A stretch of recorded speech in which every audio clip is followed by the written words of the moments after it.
mungkin bisa dijelaskan terkait agenda pada hari ini dan mungkin laporan yang kemarin ke Polda saat ini mungkin sudah sejauh mana ya sudah. Ya pertama-tama mau ngomong makasih buat semua dukungannya, supportnya. Nah sekarang aku dan Dr. Nuno, Prof. Nuno mau memberi pengalaman dan sharing. Terkait laporan Polda masih dalam BAP, masih terus di BAP ya. Jadi belum bisa dikasih tahu apa yang gimana ya. Tapi untuk pokok perkara nanti dijelasin sama Bang Nuno. Nah, kalau udah tahu kronologi kayak gimana Mbak? Boleh Bang. Jadi klien kami ini dikarenakan merasa terancam dan juga merasa diintimidasi oleh terlapor saudara Alwi dan rekan-rekan atau teman-temannya, sehingga klien kami telah membuat laporan di Polda Metro. Laporannya adalah pasal 335 Kameranya. ya, pasal 335. Jadi laporan sudah diterima oleh Polda Metro, saat ini dalam proses. Nanti akan dilakukan pemanggilan agar yang bersangkutan hadir untuk mempertanggungjawabkan perbuatannya. Jadi ada juga beberapa bukti yang kami akan berikan pada saat pemeriksaan yang dilakukan oleh polisi. Itulah yang kami lakukan dan juga termasuk klien kami, karena ini terkait keamanan dan kenyamanan. Ya, keamanan kenyamanan, dan juga di rumah tersebut ada orang tua dan juga ada bayi, ya, sehingga dan terutama bayi ini semenjak kejadian tersebut, bayi ini ada perubahan, dan saya sudah sarankan kepada klien saya untuk bayi ini dibawa ke dokter untuk diperiksa. Jika nanti ditemukan hal-hal di luar karena kejadian tersebut, maka kami akan melakukan laporan selanjutnya. Bentuknya sendiri mungkin apa sih Bang pada saat ya yang pas di rumahnya itu, apakah ada intimidasi ataupun mungkin ada ini juga nggak sih Kak, kayak pengerusakan gitu dari rumah sendiri gitu? Kalau pengerusakan aku nggak begitu detail ya, cuman ada ngeluarin barang, ada kayak gitu. Barangnya? ada intimidasi juga, banyak lah teriak-teriak, udah kacau di saat itu.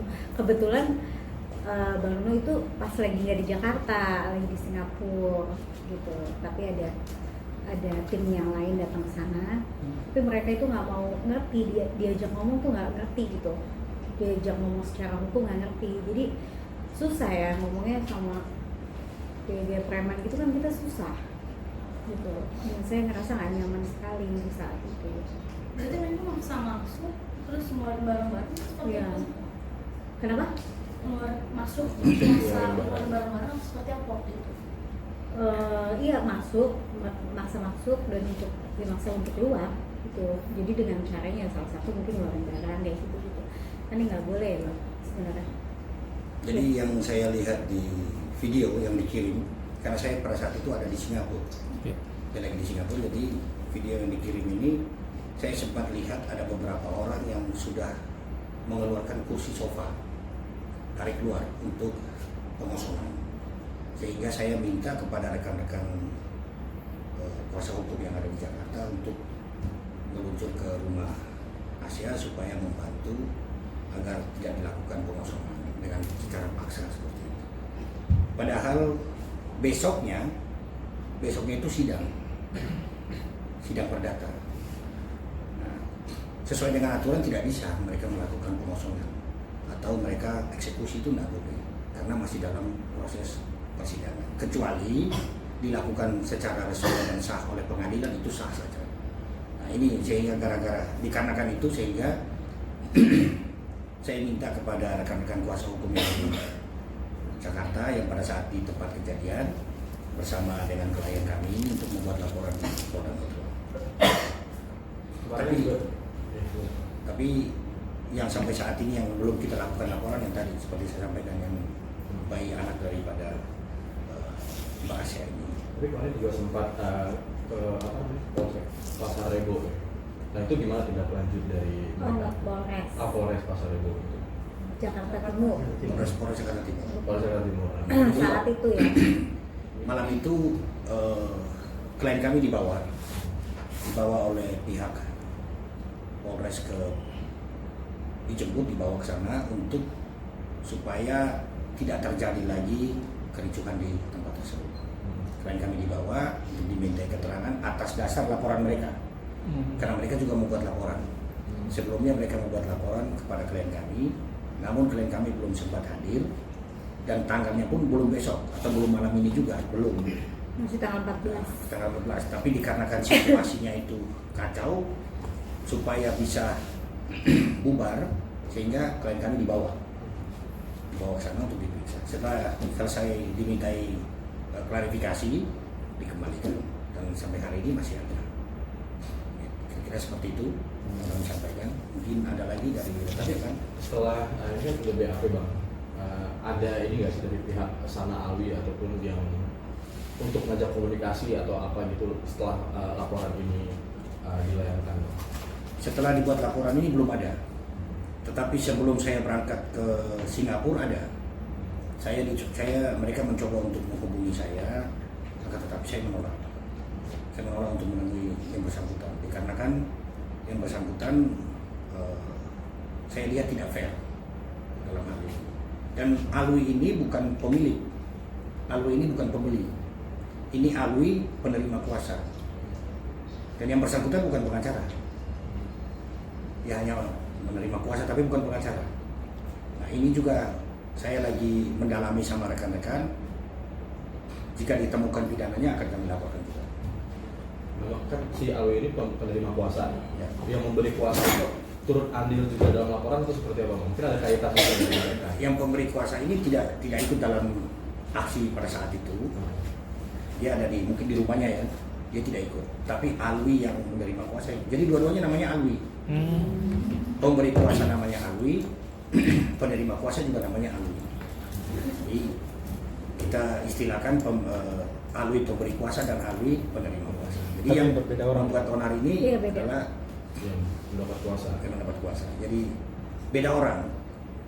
Berarti ada keterlibatan juga nggak sih Bang? Yang Alwi pemberi kuasa itu? Nanti ini kita serahkan ke pihak kepolisian untuk nanti melakukan penyidikan dan penyelidikan. Jika ada keterkaitan ya penyidiklah yang punya wewenang untuk menentukan. Kita memantau dan kita mengikuti proses. Berarti sejauh ini untuk proses pelaporan lancar Bang ya? Maksudnya diterima dengan baik dan mungkin kapan lagi Bang? Maksudnya follow up lagi ini Bang kasusnya? Kami besok mengirim surat kepada Pak Kapolda dan juga kepada Pak Kapolri minta perlindungan hukum agar proses ini jangan sampai dilambat-lambatkan. Itu yang pertama. Yang kedua, kami minta untuk penyidik lebih profesional. Jadi rencana besok saya mengirim surat ke Kapolri dan Kapolda. Untuk laporannya sendiri mungkin pasal berapa Bang? Untuk Kepada- laporan kami dikenakan pasal. yang dilaporkan oleh klien kami itu 335 yang kami laporkan. Untuk sementara itu, kemungkinan nanti akan kami lapor lagi setelah kami memeriksa anaknya Mbak Asar, karena dia berubah sikap dan perilakunya semenjak kejadian terjadinya pembunuhan. Karena di situ banyak orang ribut. Saya kemarin dapat informasi dari Asia, klien kami ini, bahwa anaknya tidur, dia kaget, dia bilang jangan ganggu saya. Sambil nangis. Sambil nangis. Jadi saya sudah minta untuk dibawa ke dokter supaya diperiksa. Trauma kah atau gimana? Apakah Mungkin trauma, ya. apakah ini nanti dokter yang akan memberikan dokter. Itu udah berlangsung berapa lama Pak anaknya? Habis kejadian itu dia setiap hari minggu sampai tadi malam masih minggu. Berarti dia melihat waktu proses yang Sempat dia lihat berapa, udah aku umpetin kan di kamar, cuman ya namanya anak kecil kan dia mau ini mau itu kan gitu. Dia turun udah ngeliat rame gitu. Terus dia lihat kan ada polisi, ada itu yang bikin dia tahu kan polisi. ya. Nah, mungkin untuk kasus ini sendiri itu yang diperebutkan atau dipermasalahkan tanah atau rumah. Nah, mungkin awalnya ini kenapa bisa terjadi sengketa ini? Kenapa sih misalnya itu aset siapa atau seperti apa Bang? Atau apa? Nah, jadi gini, permasalahannya ini tanah dan bangunan atau rumah itu. Rumah itu adalah milik daripada orang tua mertuanya beliau, atas nama ibu mertua. Sebelum ibu mertua meninggal, ibu mertua hibahkan kepada kakak iparnya. Namun hibah itu tanpa ada persetujuan atau tanpa ada sepengetahuan kedua adik. Salah satu adalah suaminya beliau dan satu lagi kakak ipar. Ada 2 kakak ipar.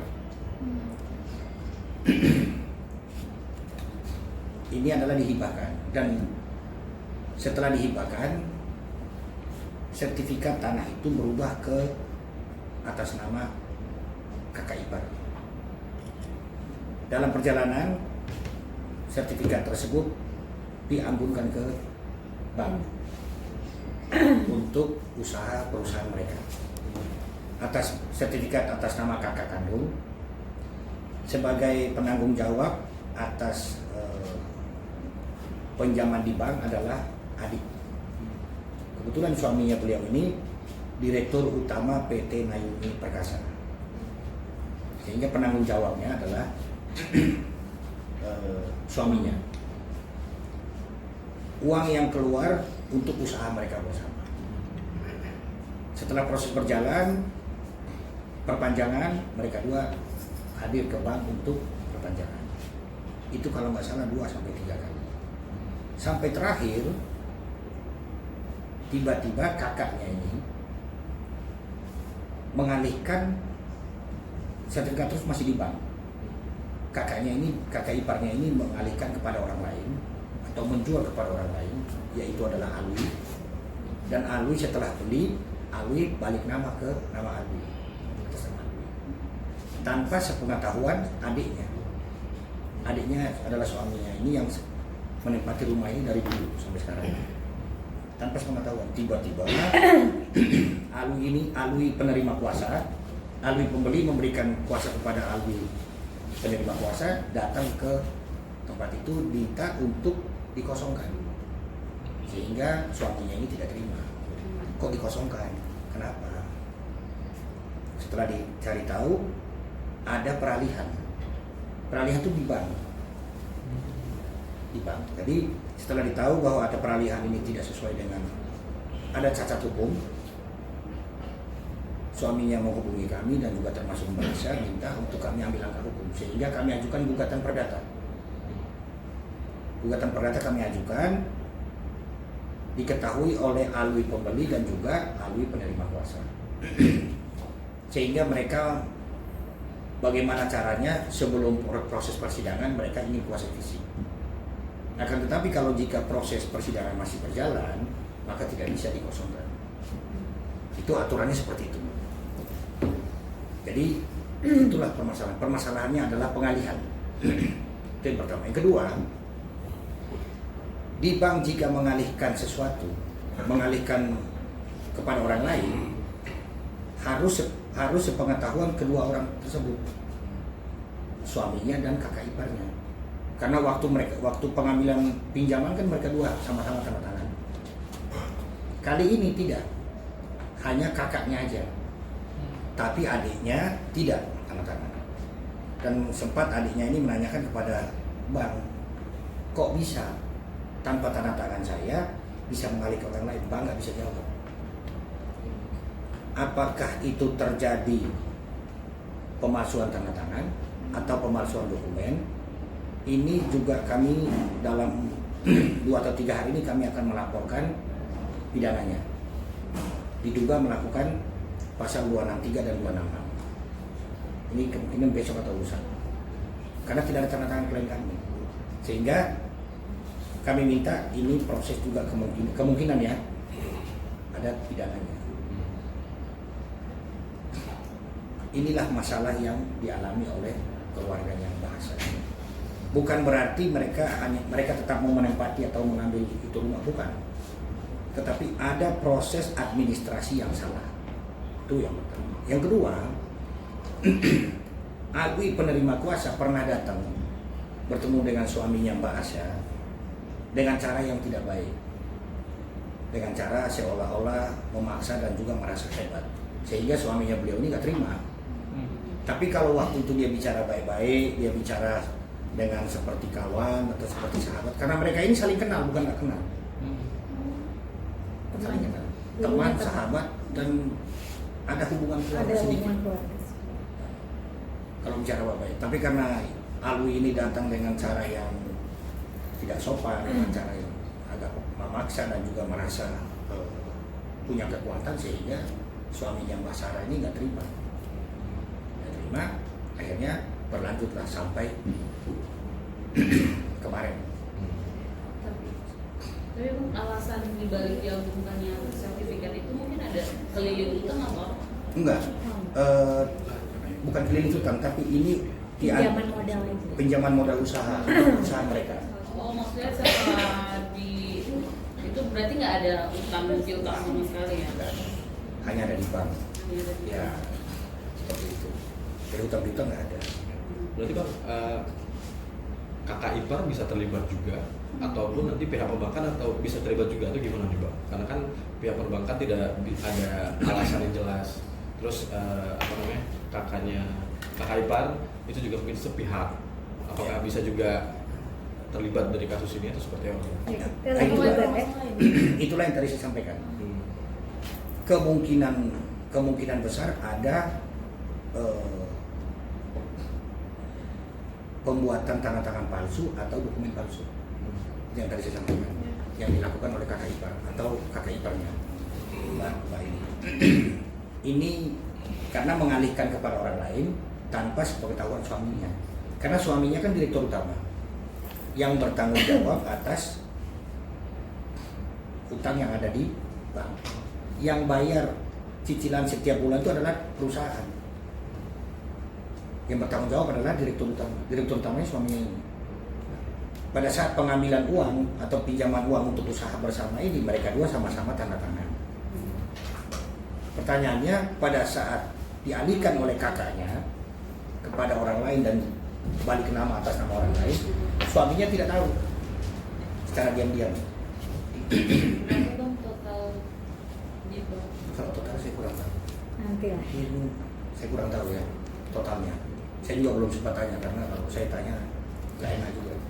Nah, dan ini kali permasalahan yang pertama, permasalahan yang kedua ini pada saat saya ada di Singapura. Tapi yang pertama ada kejadian juga pertama, saya baru pulang umroh. Nyampe ditelepon sama beliau, tolong ke rumah karena listriknya mau dimatikan. Dan akhirnya listriknya diputus oleh Alwi penerima kuasa. Diputus dengan alasan adalah rumah itu sudah dimiliki oleh klien mereka, dan karena tidak keluar jadi mereka putuskan listrik. Saya ke sana, saya lari ke sana, saya minta ke PLN-nya untuk disambungkan kembali.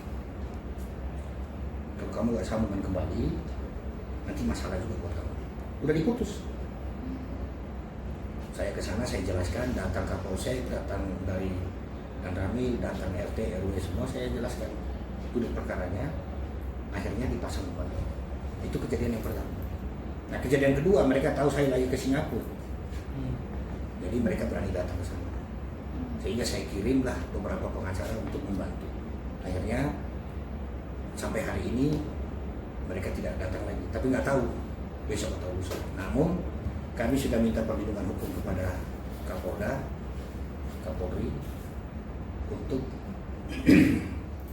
atas laporan ini, supaya mereka tidak menunggu sampai putusan ingkrah. Saya sudah tanyakan kepada klien saya bersedia jika putusannya bahwa mereka harus meninggalkan rumah itu, maka mereka bersedia. Tapi sebelum ada putusan ingkrah yang mengatakan bahwa mereka meninggalkan rumah itu, maka mereka tidak akan tinggal. Seperti itu. Ya. Respon keluarga sendiri gimana Bu? Kenapa? Respon keluarga. Keluargaku ya pasti sedih. Cuman alhamdulillah aku punya ibu yang kuat ya. Jadi dia selalu mensupport. Yang penting dia tahu kok dijalanin. Dan memang kan suami tinggal di situ sudah 20 tahun lebih. Jadi memang kita nggak tahu urusan itu gitu. Bergulir aja begini. Tapi hubungan sama Kak Ayu kan seperti itu. Nggak tahu, aku nggak komunikasi. Tapi masih ada nggak? komunikasi itu sejak ada permasalahan itu apa emang? Ya sejak ada permasalahan. Tapi masih ada dan lari atau seperti apa sih? Keluarga minta pertanggungjawaban dia juga nggak sih? Nggak komen ya, males. Kak Asya ini kan lagi hamil juga, ngaruh nggak sih maksudnya? Iya pas. Mikirin permasalahan ini, teror-teror yang datang. Iya pasti lah, untung ada abang sama istrinya, masya Allah, ada mama, ada ya suami juga kuat gitu. Ya karena melihat mereka pada semangat kuat, akunya juga harus semangat. Tapi nggak ada masalah kan Kak?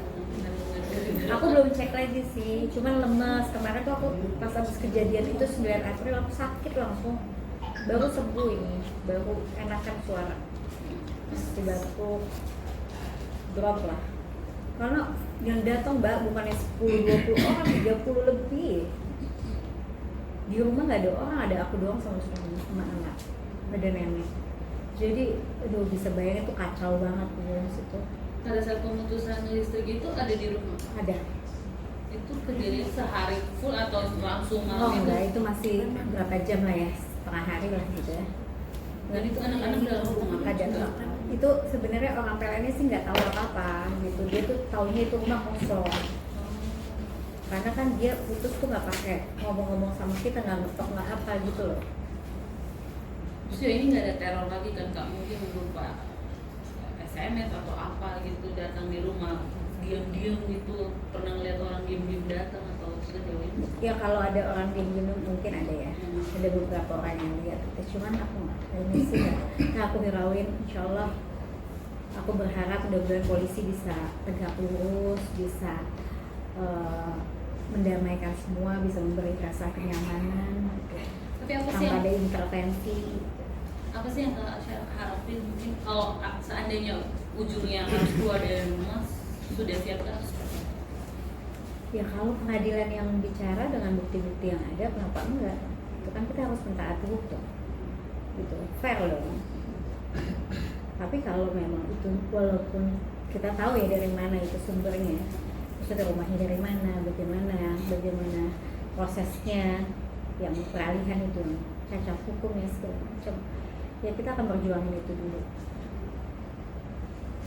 Makanya kan harus masuk di, kalau kita ngerasa nggak adil ya masuknya di pengadilan ya bang, gitu. Cuman kan yang di pihak sana itu nggak mau sabar gitu. Mungkin bang untuk jadwal pengadilan sendiri kapan lagi nih proses perdata ini? Tanggal 18 bulan depan, Di pengadilan mana bang? Pengadilan Jakarta Timur. Ini yang perdatanya terkait pengalihan atau terkait pengalihan dari kakaknya kepada Bank pada si pembeli termasuk bank. Nah, nanti ada lagi, kita juga mau kemungkinan besok ini kita daftarkan lagi satu di pengadilan agama terkait hibah.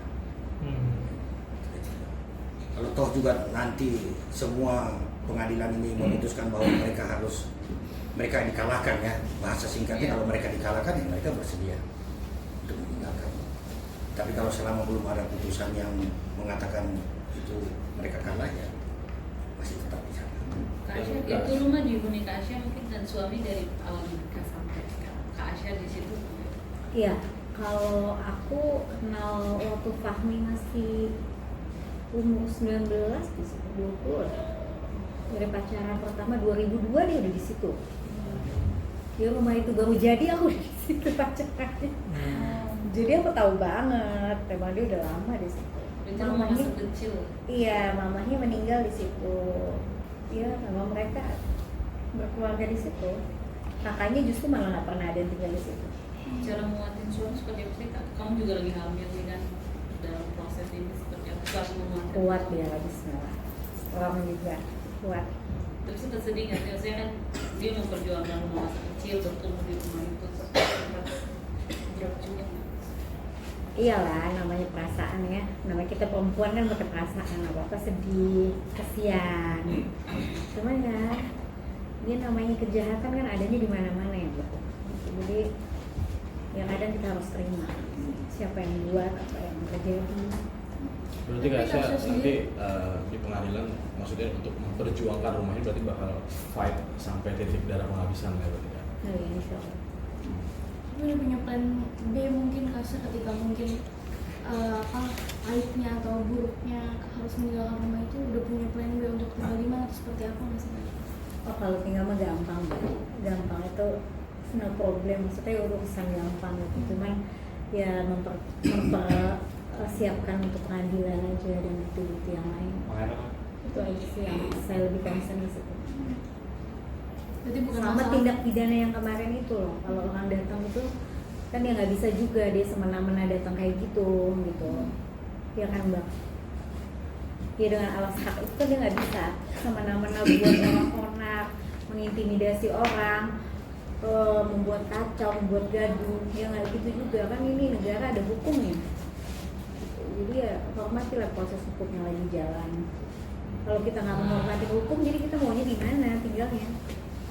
Sebenarnya klien kami ini tidak mempermasalahkan rumah sih, tapi caranya ya.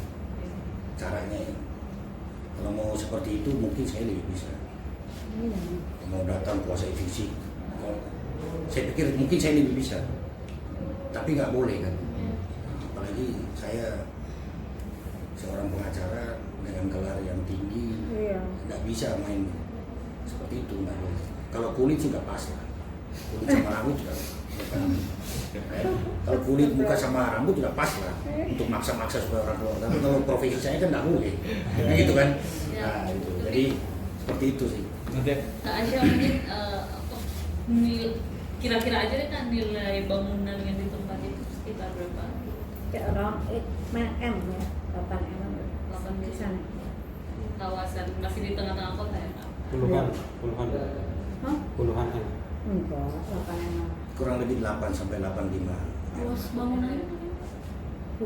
Aku Terus bangunan? 450 kalau salah ya. Kalau nggak salah 450-an. Cuman full ya kan. Gede sih, lumayan. Masalah hibah itu ada saksi atau hitam di atas putih atau gimana? Nggak ada. Justru nggak ada. Karena hibah itu tidak ada saksi, tidak ada ini, sehingga kita ajukan gugatan ke pengadilan agama. Gitu. berarti Bang BAP sudah mungkin Belum lengkap. belum lengkap berarti. Mungkin langkah selanjutnya nih Bang. Ini Apa lagi? kita menunggu panggilan dari Polda untuk BAP. Kita sudah siapkan bukti-bukti pada saat mereka masuk, dan juga video-video sudah kita siapkan. Kita siapkan fotonya, itu udah print, juga kita siapkan video di flash disk untuk kita serahkan ke penyidik. Nanti pada saat pemeriksaan diminta keterangan. Kira-kira demikian. Berarti untuk rumah sendiri optimis kan Bang dengan saksi dan bukti-bukti yang ada bakal berpihak ke Kak Asya atau seperti apa?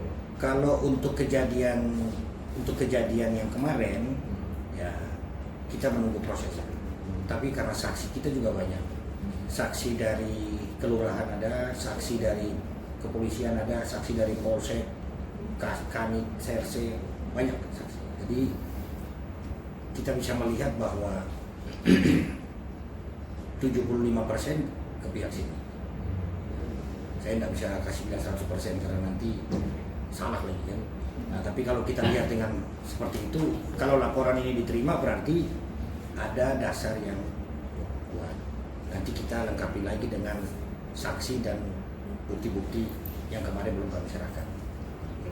Kak Asya, mungkin terakhir apa yang disampaikan ke Dengan mereka harapan dari mungkin? Kakak. Ya kalau ke mereka aku nggak ada omongan ya, paling ya udah aku cuma bisa bilang makasih buat semuanya atas dukungannya, doanya buat teman-teman, keluarga. Terus untuk saya juga makasih buat Pak Nuno yang sudah mendampingi saya dan suami dan rekan-rekan media. Insya Allah semuanya ini bisa berjalan dengan lancar, prosesnya bisa semua taat dengan hukum, dan mudah-mudahan polisi juga bisa mengayomi yang benar. Itu aja sih, itu aja harapan saya. Oke, banget ya.